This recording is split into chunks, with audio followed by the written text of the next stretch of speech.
experience with C-sections because people really don't talk about it. And I know there's this stigma or stereotype that people say, oh, it's not a real birth or anything. That is major surgery. I had my other two children, my older two, regular delivery, but then turn around when I had my third child, he should have been a regular delivery, but guess what? That didn't happen. He ended up being stuck trying to come out face first, which is face presentation, which means neck, all that could have, broke.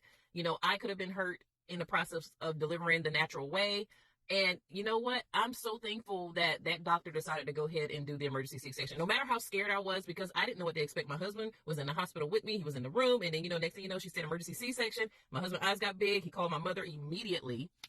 And then next thing I know, I was wheeled to the back like this, and you don't know what to expect. It was not in your birth plan. It just happened that way. And let me tell you what happened to me. When we got rolled to the back and stuff, they started hooking up all, I guess, like the IV bags and stuff. The first bag burst, and that water or whatever saline, whatever was in there was so freaking cold. It was like a crazy thing that just happened, and we all got a good laugh out of it and stuff. And then the doctor that did the anesthesia, whatever you said, the numbing stuff, I'm not even gonna try to say that word and stuff because I can't think right now because my mind is mentally going back to that day when that took place. But he did like a scratch test. I don't know if they take like a little knife or something and they hit you somewhere to try to see if you're numb all the way. And the first time he did it, I said, I still feel that. The second time he did it, I said, I still feel that. He said, do you feel that? I said, feel what? That's when he knew for sure I was completely numb because I couldn't feel anything from the bottom of my breast down.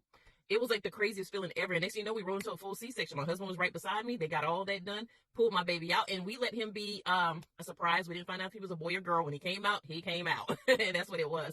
But the after, nobody talks about the freaking after having a C-section.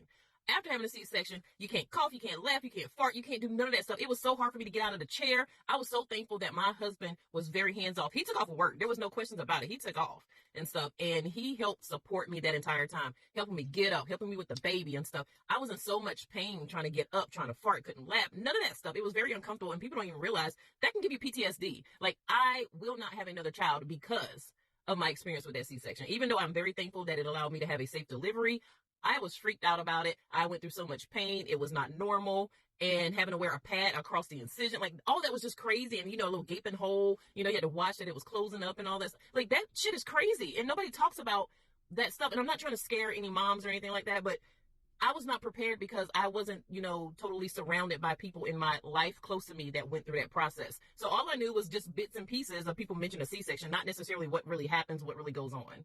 So I don't know. I'm just glad y'all are talking about it because it was not in my plan, but that was the safest way to deliver me, my son and stuff like that. So I'm just glad y'all are talking about it now.